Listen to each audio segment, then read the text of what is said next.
The 2024 high school football season has come to a close, which is really sad to say, but there's always plenty to talk about. And that's what we're going to do today. This is the Under the Lights podcast presented by SYNLawn. Gary Lloyd and myself, Kyle Parmley, are going to continue to talk about high school football, even though the season has recently concluded with the Super 7 here in Birmingham. Gary, you want to just kind of take an hour and talk about all the teams we covered this year? Yeah, just like a little season recap for each one. I like it. Well, let's do that. So we've got 11 teams in our coverage area that we kind of followed along all year. If you listen to this podcast on any regular basis, you've heard us espouse plenty on all these teams, but we'll do it one more time this year. And again, before we get going, be on the lookout. We will release our all South Metro team via this podcast at a future date to be determined. We'll let you know. So the all Metro team will be coming out soon. Lots of very difficult choices to make because there's so many great players in this area. So Gary, we're going to go team by team. And right before we can do that, I want to tell you about our friends at SYNLawn real quick. SYNLawn Alabama has partnered with us at Under the Lights all season long. They've been a great friend to us. So you need to go see them to support both of us. They're all things artificial turf. They're your go-to. Whether you're looking to upgrade your backyard, maybe create a pet-friendly space, or enhance your golf game with a custom putting green, SYNLawn has the solution for you. With top-notch installations for both residential and commercial use and wholesale turf sales, SYNLawn Alabama is the premier choice for artificial turf in this state. So you could go check out their showroom at 2018 Old Montgomery Highway. You can also give them a call, 205-590-9549, SYNLawn Alabama. All right, Gary, let's start from the top. Class 7A semifinalist Hoover Bucks. They finished with a 10-3 record. They had quite a season. Chip English was named the interim head coach in the summertime after Drew Gilmer stepped down after some controversial practice videos surfaced. Chip English takes over. They lost to Spain Park, second game of the year. They lost to Parker midway through the year. But then they hit their stride toward the end of the year. They beat Thompson and Vestavia Hills in really impressive fashion. They won 2 games in the playoffs, including a triple overtime win over Opelika before dropping to Central Phoenix City in the semifinals. They won the region, though, which is good. They advanced to at least the semifinals for the 16th time in the last 17 years. So the Bucks continue that impressive run. They get back to the semis, and here we are with another 10-win season.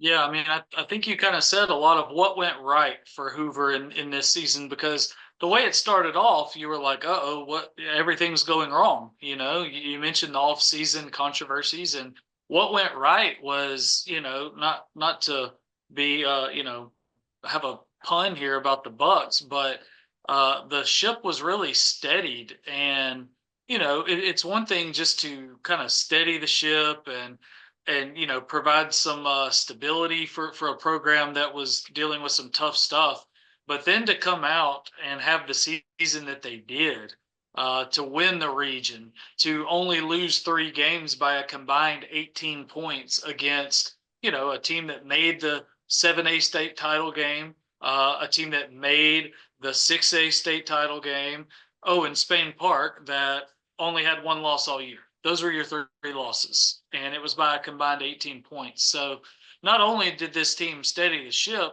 under interim coach Chip English, it thrived under Chip English and that coaching staff. So there was a whole lot that went right from August through November for Hoover this year. And, I couldn't be prouder of the job he did. And, those kids were, I've said it all year that this might be one of the, grittiest type Hoover teams that we've seen in a long time. And I think they've really set the table for next year.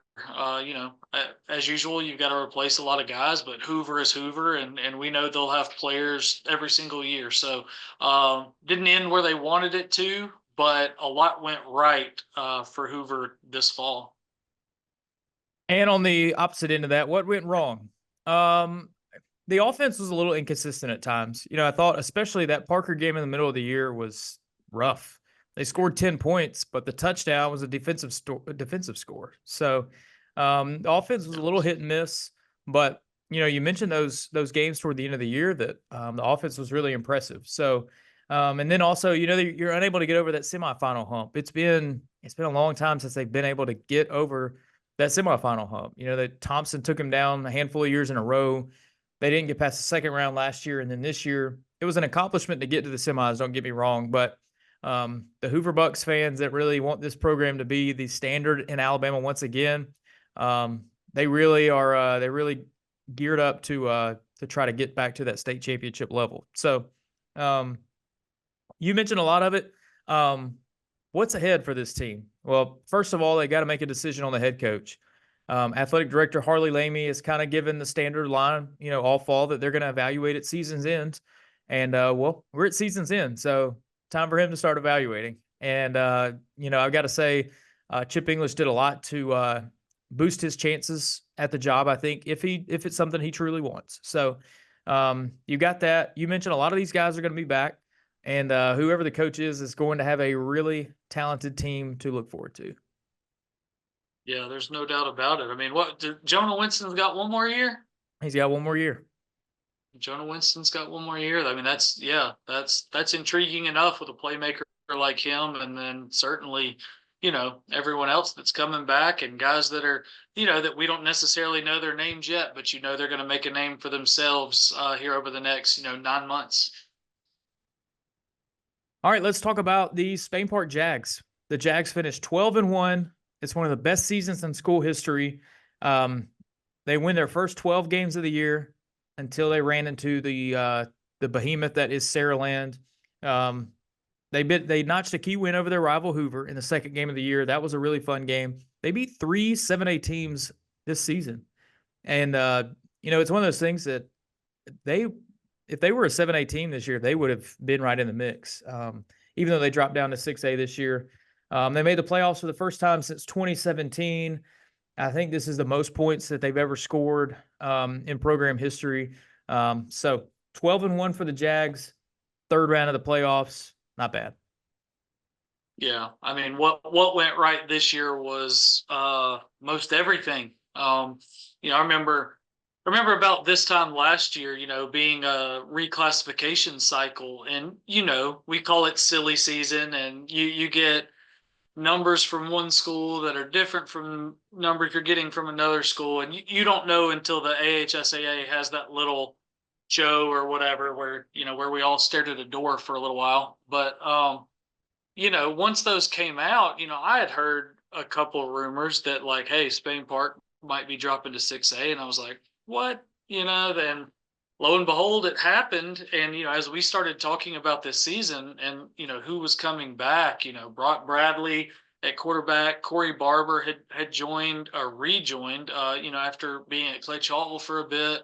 We knew what we were getting with Dakari Shanks at running back. We were kind of starting to see that trajectory of a guy like CJ Cowley in the backfield as well at the 7A level. And the way they ended that 2023 season, we were like, this team's going to be a force next year. And that's before we knew they were dropping to 6A. And so I think what ultimately went right was that this team not only kind of met expectations, but like far exceeded them in a way. Like, did we expect Spain Park in 6A to be one of the best teams in the state? Absolutely. Did I expect them to win their first 12 games? Not necessarily, but they did. And it only came to an end, in the quarterfinals when you have to go all the way to Saraland, who's obviously one of the best teams in the state, regardless of classification. So that's a tough trip for anybody. I don't care who you are. So I think what went right this year overall is just, year 3 under Tim Vikakis was, it's like, I think 2023 was such a foundational year. And I think 2024 was kind of a, like if you look at 2023 as, hey, Spain Park's knocking on the door. I think this was the year that they kicked it down. And, next year, you return so many guys again, and you've got that last year in 6A in this reclassification cycle, and we'll see what happens beyond that. But I think this team's going to be right back here next year. Yeah, you mentioned that that's one of the things I had written down too is Spain Park continued that momentum. You know, they went 7-3 in 2023, just missed out on the playoffs and rolled that right into 2024. As far as what went wrong, not much. They were pretty good all year long. There were a couple games that they won that maybe the other team kind of snuck up late on them again. But otherwise, you know, you're just nitpicking at this point for a 12-1 season. But I would say maybe the defense in the playoffs, you know, they'd like to have improved upon those numbers a little bit. I mean, they gave up 35 to McGill-Tulane. They gave up 30 to Russell County and 45 to Saraland. Those are numbers you want to see come down. Now, Russell County, that game was kind of decided, and Russell County scored a few touchdowns in the second half to make it a little bit closer. And not many people slowed down Saraland all year, so that's not necessarily a poor reflection on you. I think that game against McGill-Tulane is the one that you're kind of like, that wasn't the Spain Park that you had seen all year. But maybe that's just, you know, they needed to get that playoff hump out of the way. So not much went wrong. As far as what's ahead, lots of key guys back next year, quarterback, receiver. They'll have high expectations once again to be in the mix. Yeah. Yeah. And it's like you look at some of the top dogs like every year, in various classifications, like just look at 6A. You've got a lot of guys at Parker that are seniors that are going to be, graduating. Mason Mims, the quarterback, it seems like he's been the quarterback forever at Oxford. He's gone from Oxford. Other places as well that I'm losing off the top of my head here, but they return that nucleus and that kind of thing. They probably come into 2025 as one of the top two teams in 6A, I would think. I mean, it's early, but I don't think that would be a stretch to say that they're a top two, top three team going into next year. All right, let's move on to the Briarwood Lions. They finished off the year at 5-5. It was a tale of two seasons for them. They lost their first 5 and then won their last 5. Unfortunately, it wasn't enough to make the playoffs. You know, it's one of those things where you look at just the raw numbers, and they made the playoffs 29 years in a row, and they missed it twice in the last 3 years. And while that on the surface feels like, hey, it's sliding backwards, that's not it at all. So man, that was rough for them. Man, they were on the fringe of that playoff picture, but unfortunately just a little bit shy of it this year. But they're back in 5A. They look really comfortable in 5A. But yeah, it was definitely 2 different seasons for Briarwood. Yeah, and a big reason it was 2 different seasons, especially on the back half, what went right? Luke Reynolds was healthy. And, if you remember when we did our preseason podcast, we picked I forget how we worded it, maybe our breakout player, from the Starnes Media coverage area, and mine was Luke Reynolds. Just because, we've seen him do it for a couple of years where on offense, I mean, he's a one-man wrecking crew. On defense, he's superb as well. And, he battled through some, various injuries that first half of the year. And when they had him fully healthy, and, obviously there's other players too. And that's part of what went right as well, is you saw a team grow. Did they need a star like Luke Reynolds to really compete and make the playoffs? Absolutely, of course. But we saw guys like Braden Robertson, Charles Dedman. We saw these guys improve. Certainly defensively with a guy like Garrett Witherington that's going to play big time college football in a couple of years. We saw a lot of growth, I think, and we saw Luke Reynolds that, near the back half of that year, if Briarwood was going to have something bounce its way and get into the playoffs, that was going to be one of the scariest teams, hottest teams entering 5A. That I'm not saying they would have been playing at Protective Stadium, but I think they certainly would have made some noise and really turned some heads as this is a 5-5 team doing this. And I don't think we would have been that surprised had that happened, knowing the type of ball they play when they are fully healthy. Now, as far as what went wrong, it was the points when Luke Reynolds was injured. So the fun stat in games that Luke Reynolds finished this year, Briarwood was 5-0. In games that he was unable to play or didn't finish, they were 0-5. So once I got him back, it was really impressive to watch. And like you said, there were multiple coaches that told me that if Briarwood made the playoffs, they were a contender. Like they were playing that well at the end of the year. But I think, they're going to rue the loss to Carver. They felt like they were the better team in that matchup. And they just didn't play well that night.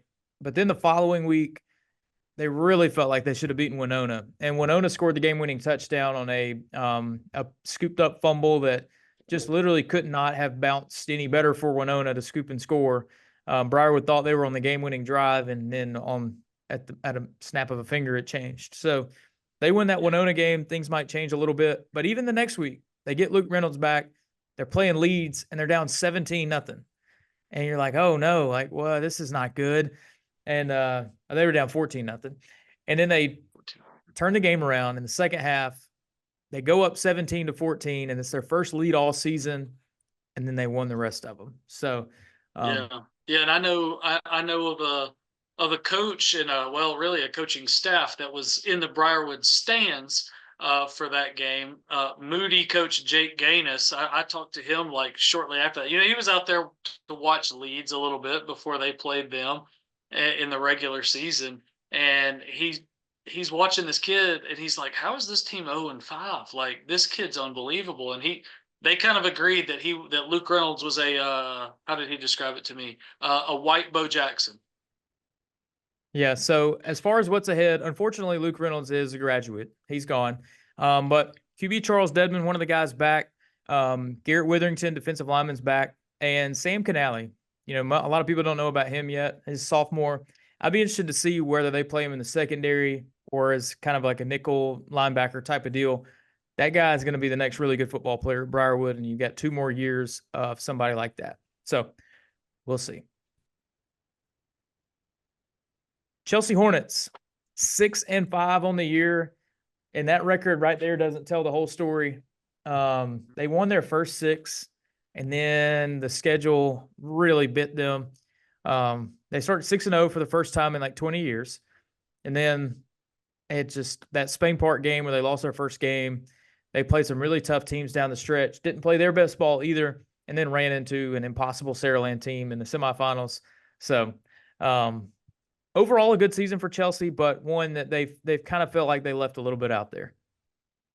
Yeah, for sure. I mean, what went right is just, back in 6A, and you kind of have some immediate success in a way. I know the last couple of years it's just been not a fair fight for Chelsea in Class 7A Region 3.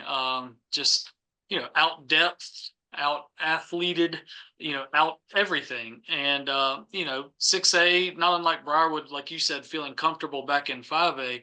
6A is kind of where Chelsea belongs, and they thrived in it this year.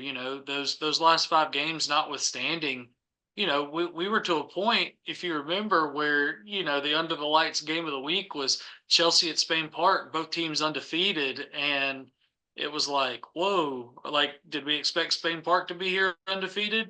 Maybe, if they get by that Hoover, and they did, but did we expect Chelsea to be undefeated in that? No. So while they did kind of falter down the stretch, just so many good things to look back on. Chase Strassner was our player of the week. I don't know how many times, or at least up for it.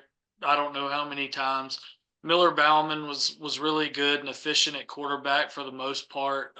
They made a lot of plays on offense, and the defense was really good at times as well. So I think Todd Cassidy is doing a great job out there, and there's a lot that they can pull from this season as positives for sure. Yeah, you mentioned Chase Strassner. He was incredible this year. We had him on the podcast earlier in the year, and he was great to talk to. As far as what went wrong, I mean, it kind of fell apart at the end of the year. There's always reasons and excuses. Now, like, you look at those 5 losses at the end of the year. I mentioned the Spain Park game, the SYNLawn game. You're not winning those those are two of the best teams in 6A period. Yeah. The Helena game, they lost by 10 and they mounted a charge and almost got back in that game. And then you cap the season with a loss to Oak Mountain. They're 7A, they're rival. I mean, that happens, 2-point loss. The game that kind of just really sticks out to me is that 34-0 loss to Benjamin Russell. Yeah.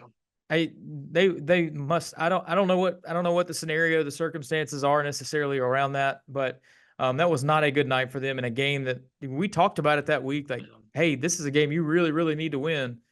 And that didn't work out for them. So it's kind of the same thing. Like, there's so many positive things. You hate to dwell on what went wrong, but the 6A, going back to 6A was a big boost for them. The program's heading in the right direction. As far as what's ahead, they did not have a lot of seniors on this team. They had some in some key spots. I mean, Romello Cooper at D end. You're going to have to find a new quarterback. You're going to have to do a lot of these things. But I think if you replace a couple of those guys with some pieces that you can develop and grow into, they'll be pretty good again next year. I think so too, especially another year in that Class 6A Region 3. I mean, we know Spain Park's there, and we know Helena's probably going to be really good every year. But then past that, I mean, Benjamin Russell can be up and down at times. I mean, Smitty Greider's done a great job there.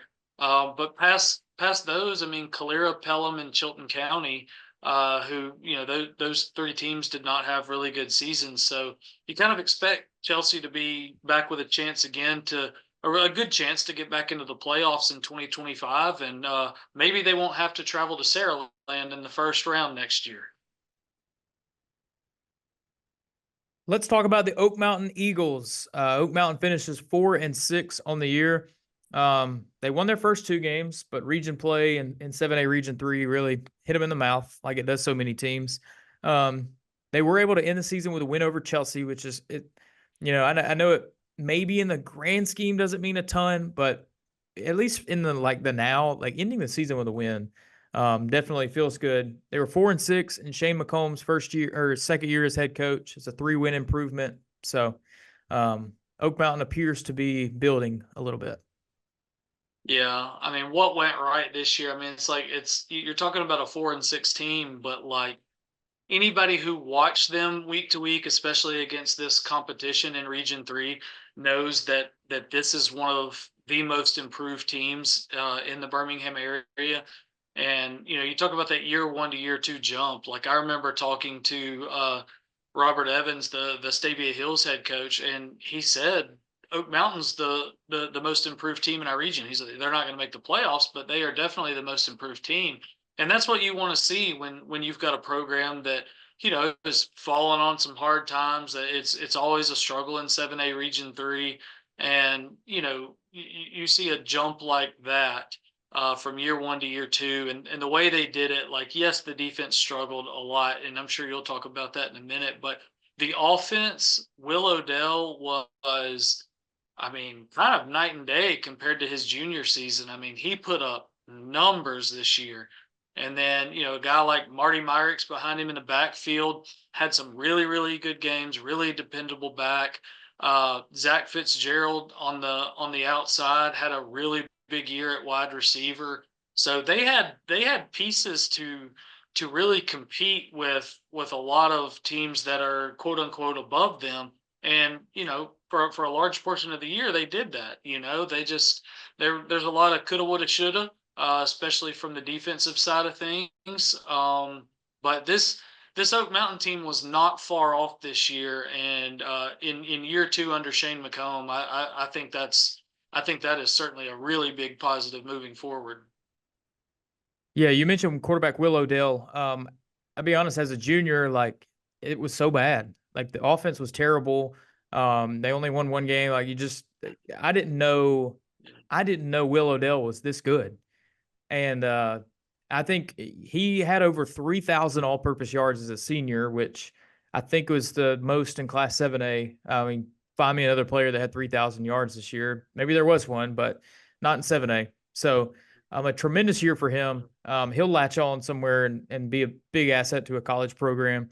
As far as what went wrong, the Eagles still aren't quite strong enough to compete in Region 3. Gary, if memory serves, you had a game out there and Macomb kind of laid out the plan. Like the plan this year was to get competitive with all those region teams.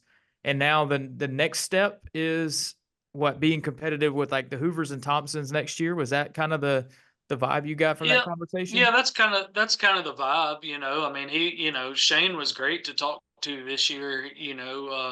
There were some things they had, certain injuries on defense. They've got a really good corner who was out for a good bit of like the first half of the year or so, and they were playing guys who hadn't played on the outside. So it might have been the Prattville game. At Oak Mountain, because I think when me and you previewed that game, we talked. I was like first one to 45 wins or something like that, and it was that type of game. And Prattville hit like 270+ yard touchdown passes in that game, where the guys were just like wide open, and just so some breakdowns on defense. And you feel like, even though Will Odell's graduating, you're losing some big time players on offense. If you can get that system to work with whatever your personnel is. I mean, we saw what Oak Mountain was a season ago, like when Will Odell was a junior and those guys were juniors, and then we saw what they did this year. I mean, that's a philosophical system change that allowed these guys to thrive. So if you can have other new guys thrive in that system and really bring that defense up a bit more, to where they're actually getting some stops. Yeah, I think Oak Mountain will continue to surprise some people, and maybe it's enough to get into the playoffs. Maybe it's not, but I think you're going to see this team in the future really compete with the Vestavia Hills, the Hewitt Trustfuls of the world. And then next beyond that, I would say Hoover Thompson's a little above that, but um, they're getting there, and that's what you want to see in these year 1, year 2, year 3. You just want to see that improvement, and they made a big jump for sure. As far as what's ahead, not a ton of seniors, but Odell will be tough to replace. So year 3 will be huge for the trajectory of that program. All right, let's talk Vestavia Hills. The Rebels finish up 6-6. They started 0-3. It was looking bleak. They managed to rally. They make the playoffs. They had one of the toughest schedules imaginable. They went 5-5 in that regular season, and then got to the second round of the playoffs.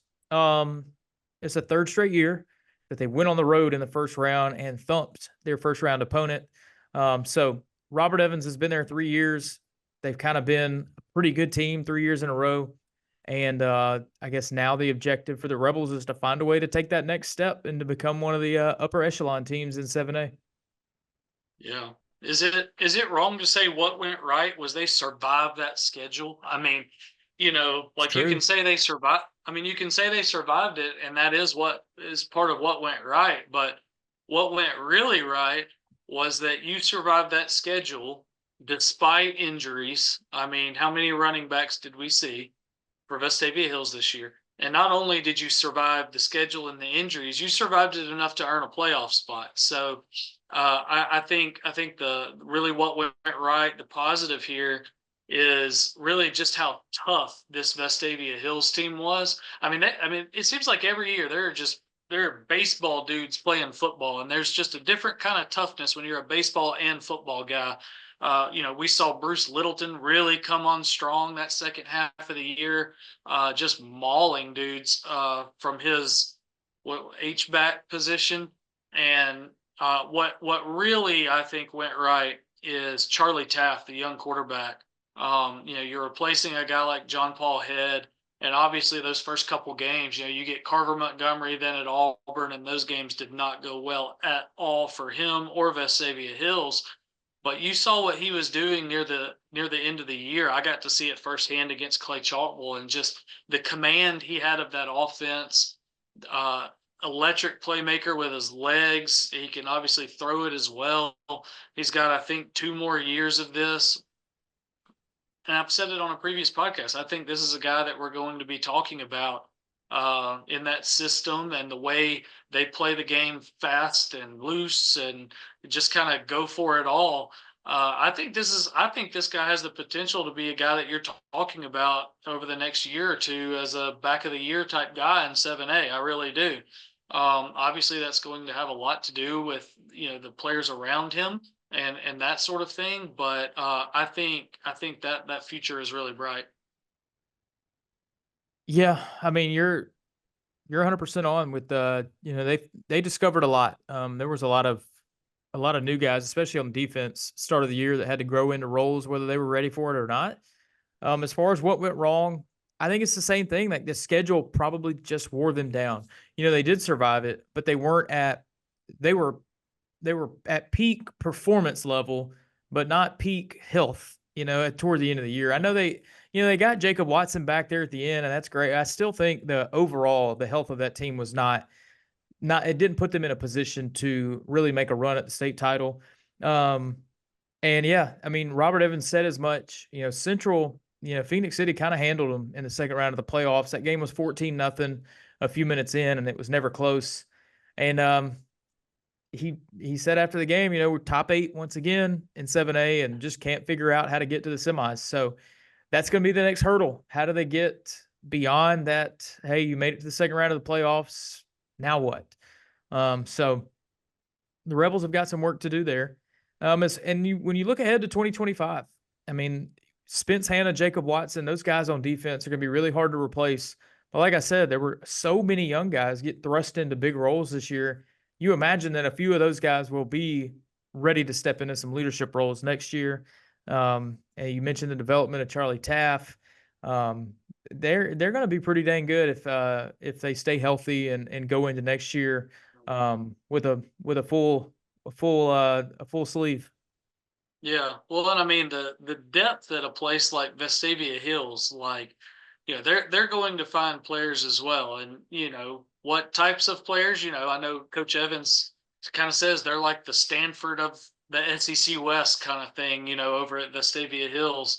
And so they're going to find players. It's often hard to see the game from the Vestavia Hills sideline because it seems like there's 150 kids dressed out. So kids want to play football over there, and they're going to find some depth. Just gotta, continue to find and develop those playmakers, and as long as they do, they're going to be right there for a playoff spot every year. It seems like. Mountain Brook Spartans are up next, 8-4 on the year. That's about what Mountain Brook football is, man. You just 8-4 every year, and every few years you jump up and make a deep playoff run. Another solid year.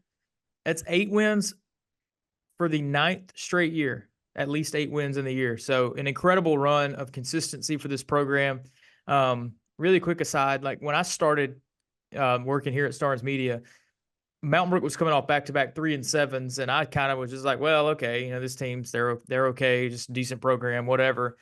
But my time here coincided with them getting back to, hey, this is what Mountain Brook football is, and it's been really cool to watch. But let's see, they lost to Parker twice, once in the regular season, once in the playoffs. They lost to Oxford.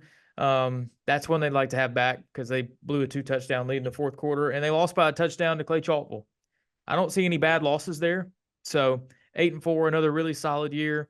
Their only losses were to 6A semifinal teams this year. And then there were 3 semifinal team losses, and then the Clay Chalkville, who is the defending state champ. Yeah, and I was at that Clay Chalkville Mountain Brook game, and Clay Chalkville just about gave it away to them near the end. So they were that close to winning that game on the road. But yeah, what went right for them? I mean, you won all the games you were supposed to win. Losing to Parker twice. I mean, you can't really fault that. I mean, it looks like, I mean, they were in every game. I mean, that Parker game, second game of the year, I mean, they had a halftime lead, right? Or Yep. it was at least really close. And then Oxford, like you said, probably should have won that game. The Clay Chalkville Mountain Brook game was back and forth, just kind of a ugly slugfest in a way. And then, then you run into Parker in the playoffs. So they didn't really have a game where it was just like, oh, this is just awful. I mean, really the worst one was probably the one I was at for Pinson Valley, and they scored 47 points, but they gave up 30. So that was probably the most un-Mountain Brook-like game that there was. So you won the games you were supposed to, and Stuart Andrews broke on the scene this year. The last couple of years it was all about Cole Gamble and watching him run the ball the way he did. And then Stuart Andrews comes up this year and says, "Oh yeah, I'd like to do that too," and then he did. Mhm. And I think for me, the thing that stands out the most, like Stuart Andrews, obviously, I mean, he had a great year rushing the ball. That offensive line at Mountain Brook, we know, is always going to be sound and technical and just good. Um, so we kind of expect a good running game out of Mountain Brook. As long as Chris Yeager's there, the running game is going to be good. To me, it was the development of Caden Hoffbauer throughout the year as a passer. We talked a lot during the year about, Mountain Brook might throw it 8 times in a game. They're going to run it 90% of the time. And then lo and behold, as we get near the end of the year, it was like, okay, we're flinging this thing a little bit. Sam Smith was making some big catches. Archie Andrews was really good the last few games of the year as a wide receiver. So they started to spin it a little bit, and that was something that we didn't really see the first half or so of the year, and that really came on strong down the stretch and really served them well. So I think that is certainly a thing that went right, was just the development of that passing game as the year went along. Yeah, you nailed it. I mean, especially that passing game really developing as the season went. As far as what went wrong, I think the story for Mountain Brook over the at least the first half of the year was they could not string 4 good quarters together. They play really great for a half and not great for a half. That's what cost them against Parker. That's what cost them against Oxford. But by the end of the year, they had started to put it all together. They started to put it all together in that Clay Chalkville game and kind of carried it throughout that Pinson game, notwithstanding. Um, but that you take that. I mean, you see the team grow. They have an issue at the start of the year, and they develop through it and become what they want to become. So that's really it. I mean, there were so many good things for a team that you didn't really know much about coming into the year. Didn't really know what they would be. So, um, and then those guys are back next year, right? I mean, Hoffbauer's back, Stuart Andrews is back. There's a lot of guys back that they'll be seeing some familiar names for the Spartans next fall. Time to talk about the Homewood Patriots. 9-3, excellent year. They entered the year with high expectations and then delivered upon them. They started out 5-0. They lost a close one to Mountain Brook. They lost by 10 to Parker. They played Parker as good as anybody did all year. And then had a really impressive 41-0 win over Minor that got them in the playoffs where they wanted to be, getting that home field advantage. Then they beat a 7A James Clemens team by 2 touchdowns to cap off the regular season. In the playoffs, they got to the second round where they lost to Fort Payne in a game they probably should have won. So a little bit of a sour taste to the end of the year, but a really good year for Homewood all the way through. Yeah, I mean, what went right was, I think we kind of knew, and I think Coach Bergeson knew that they were going to be pretty good this year. They returned a lot of playmaking. We kind of saw it a little bit last year. Obviously Will Myers, a dual threat guy at quarterback, and Evan Osmer is, you kind of know what you're getting with him at running back, and he just produces. And then to see some of these other guys really come on, a Kylan Newell, a Tamon Felton, and what I think really went right is, Will Myers had some injury troubles near the end of the year. And obviously, this is the way his career ends. And he was a little banged up down the stretch. But you've got a guy there, Caleb Carson, who's coming back next year. And so, like, you're going into 2025 with a guy who he knows the ropes. He's got the experience, and he seemed to play his best at when the lights were the brightest, and doesn't seem like any moment's too big for him. So I think that is twofold. I think it's a positive for this year, but I certainly think it's a big thing to look ahead to. So Homewood is always going to be a good team, and I think this year more than anything they were just daggum explosive.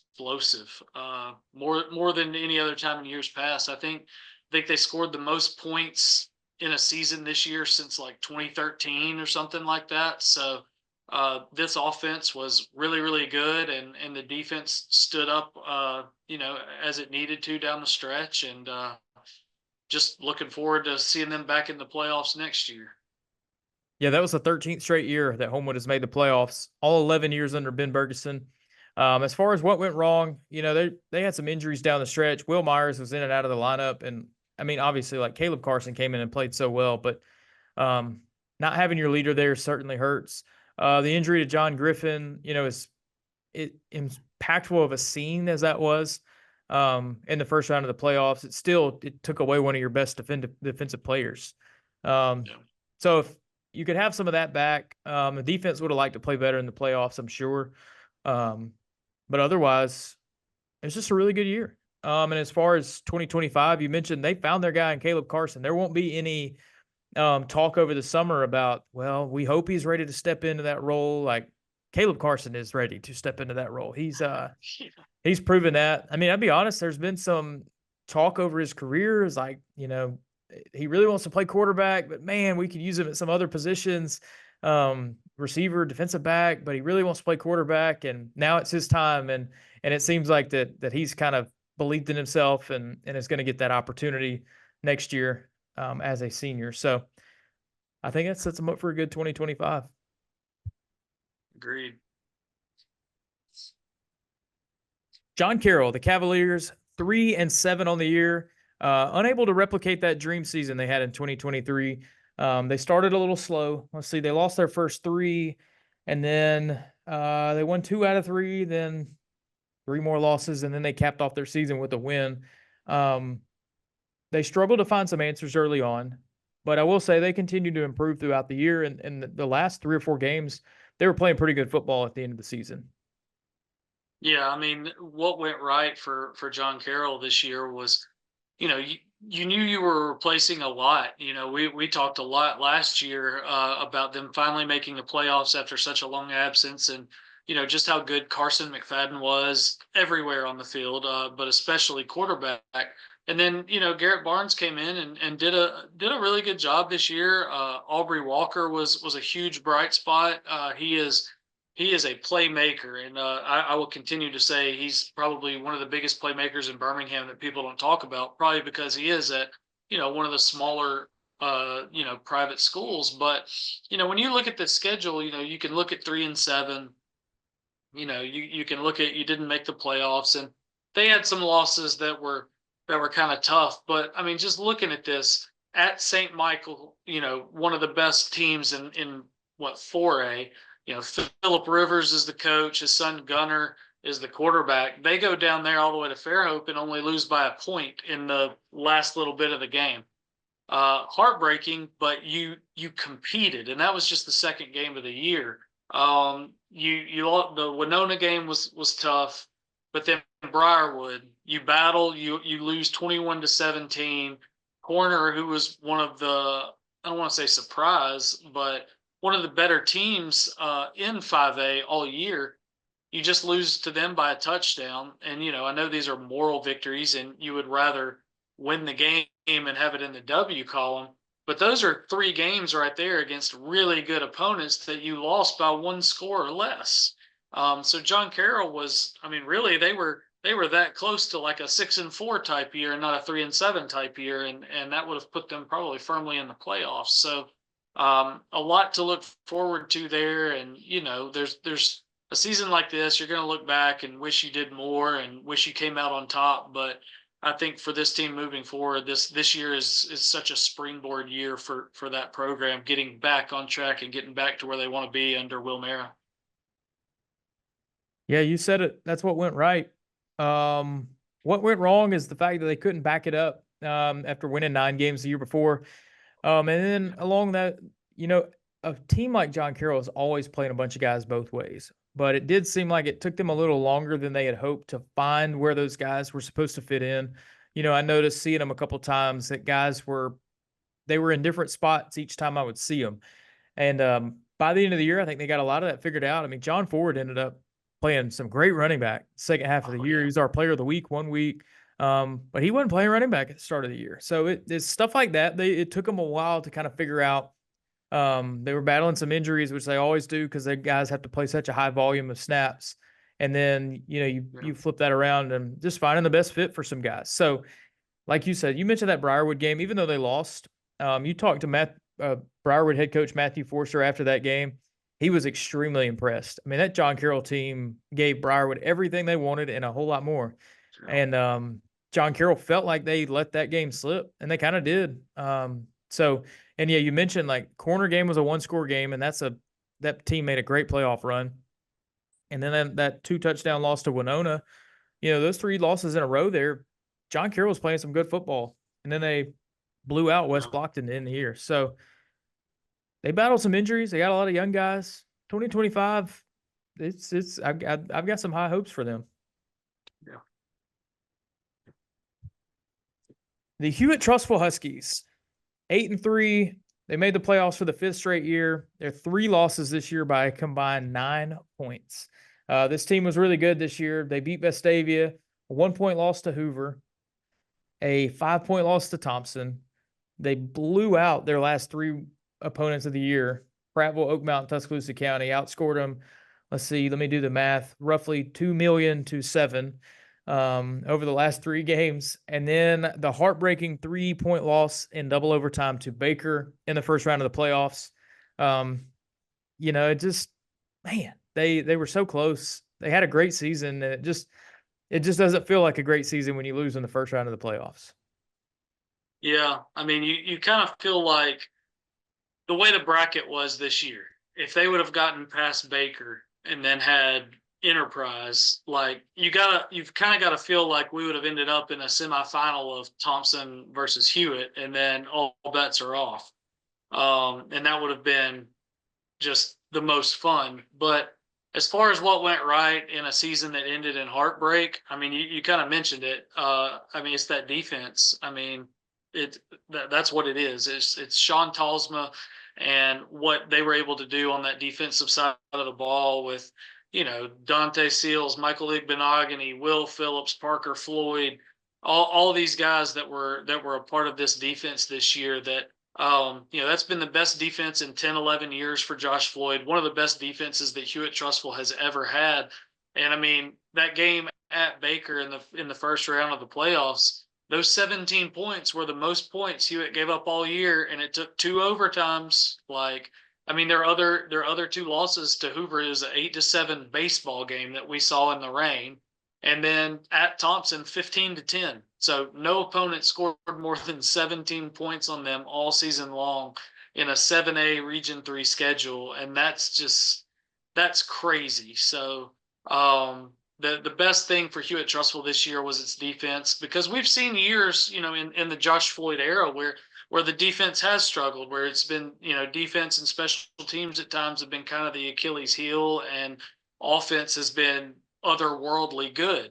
And this year, the offense was good enough. They had playmakers; they could run the ball. Dylan Cope really kind of emerged as the year went on as a receiver. Noah Dobbins was good in his 1 year at quarterback. There are some throws he'd probably like to have back throughout the year. But by and large, I mean, the story of the Hewitt-Trussville 2024 season was this defense for sure.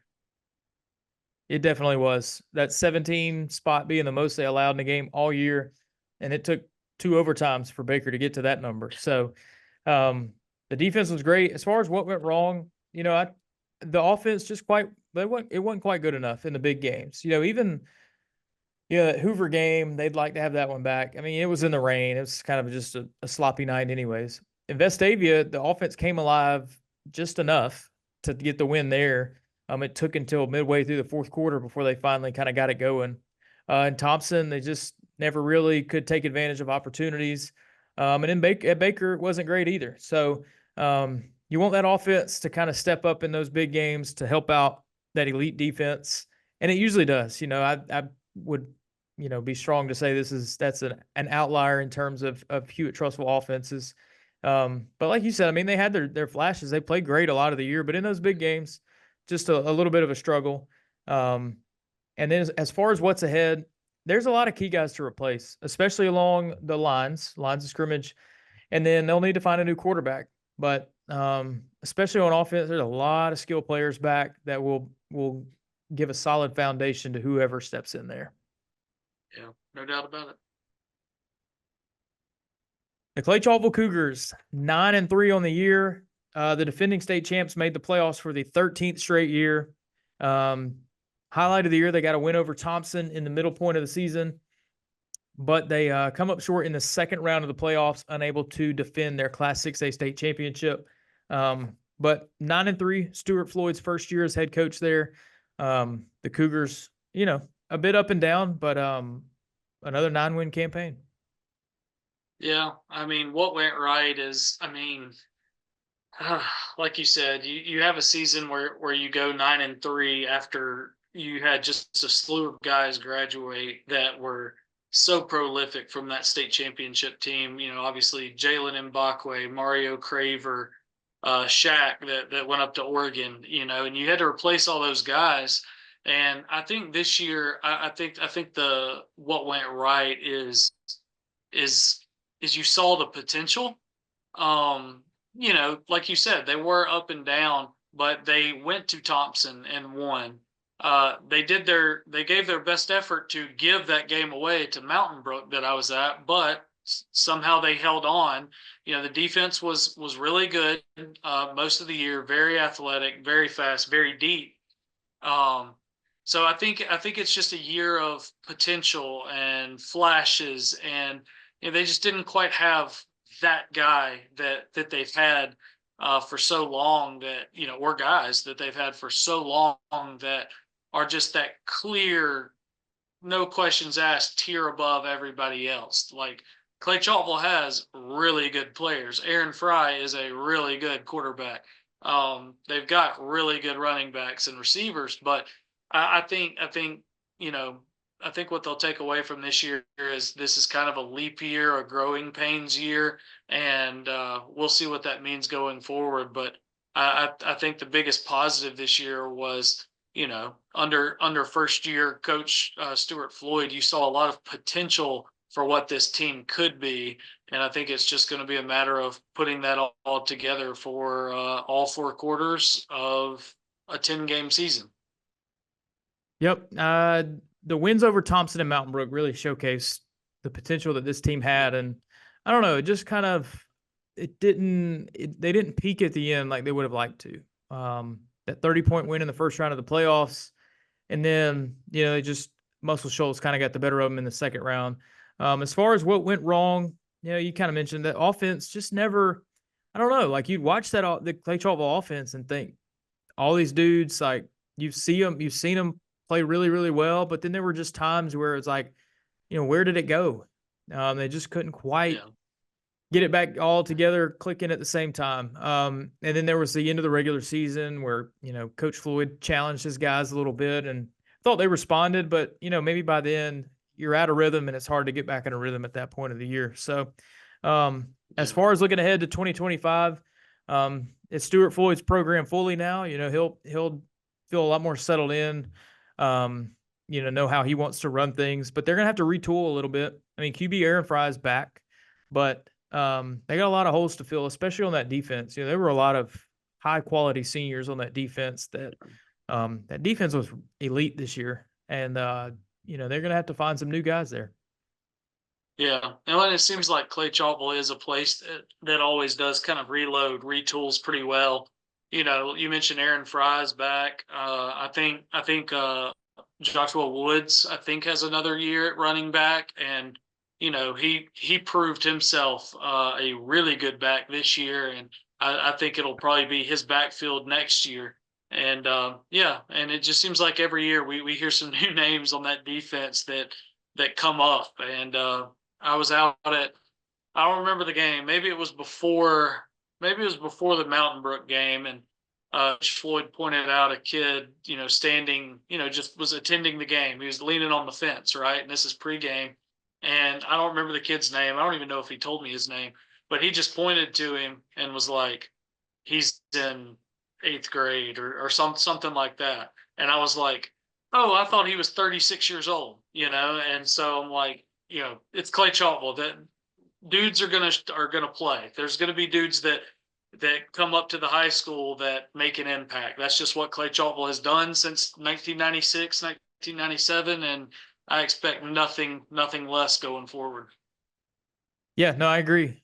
So Gary, that is 11 teams Those are the ones that the Under the Lights group has covered all year long.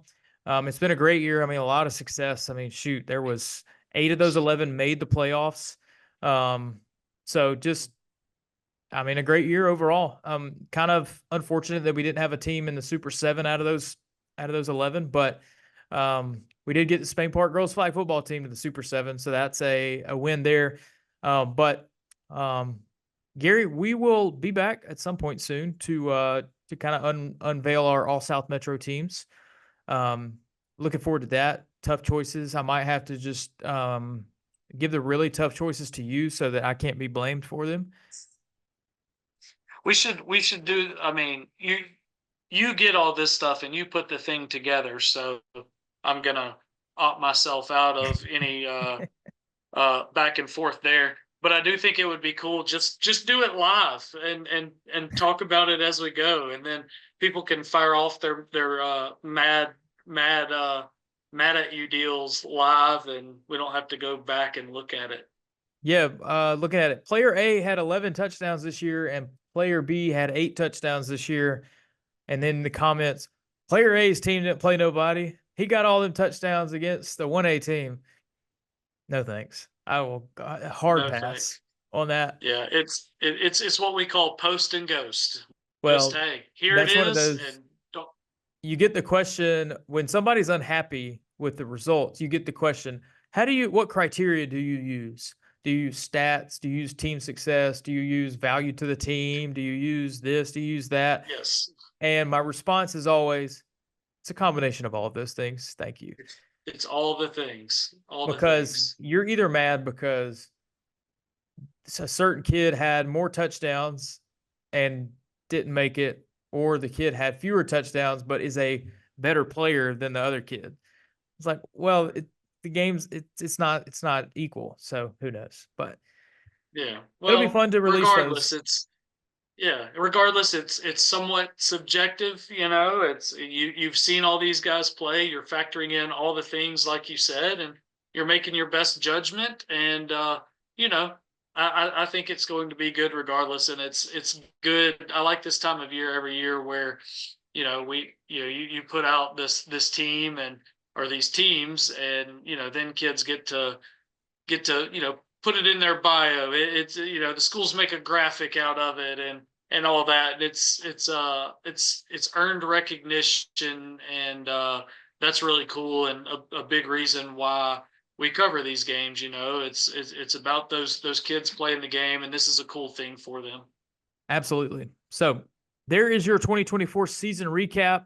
Like we said, we got a few more things still ahead to wrap up the fall season. But if you liked what you saw today, we encourage you to keep subscribing to and following along the Under the Lights team at Under the Lights 365 on X. We'll have content going all off season long as warranted. If you don't like what you saw here, just keep following along and tell us how much you hate it too. So that's well, eventually there will be something there you like eventually. So just stay subscribed and keep paying attention. Absolutely. Big thanks to SYNLawn for partnering with us all season long. Big thanks to all of you guys for continuing to listen and give me and Gary grief anytime you see us at a game about everything we got wrong, because there's always plenty of that. We're not soothsayers by any stretch. So that will do it for this episode of the Under the Lights Football Podcast presented by SYNLawn. We will see you next time.